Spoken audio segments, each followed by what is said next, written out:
नमस्कार मित्रांनो, आज मी आलो आहे गावदेवी मंदिर. कारण आज आहे खूप मोठा दिवस. आज आहे आपल्या देवीची पालखी. असं म्हणायला गेलो तर हे लोकेशन, हा एरिया खूप जुना आहे माझ्यासाठी. कारण माझं लहानपण इकडेच गेलं आहे. 10वीपर्यंत मी इथे शिकलो. त्यामुळे देवीबद्दलची आकर्षण आणि भावना ही खूप जुनी आणि मनापासून आहे. त्यामुळे दरवर्षी मी इथे येतो आणि आजही आलो आहे. आज मी पूर्ण कवर करणार आहे, तर बघूया कसं होतं आपला ब्लॉग.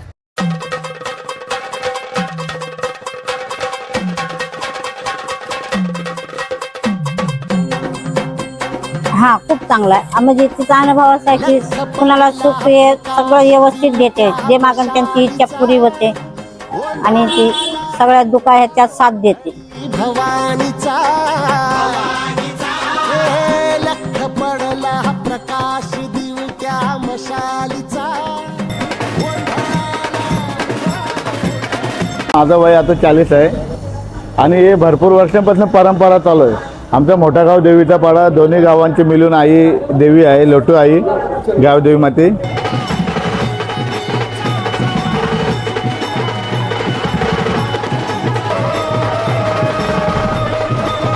लय मोठा उत्सव असतो पालख्यांना.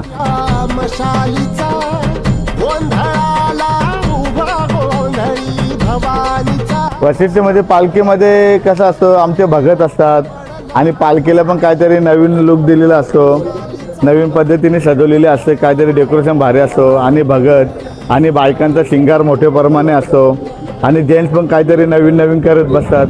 असे आमचे मोठे गावचे आहे. आणि तिथनं आम्ही निघताना आमचा वेतालदेव आहे, वेतालदेव जिवदानी माता मंदिर, अशा देवांना भेट देत देत आम्ही आईच्या इथपर्यंत येतो. मग इथनं आमची भेट झाली तर मग इथनं आम्ही आमचे रागाई माता आहे तिकडे घेऊन जातो.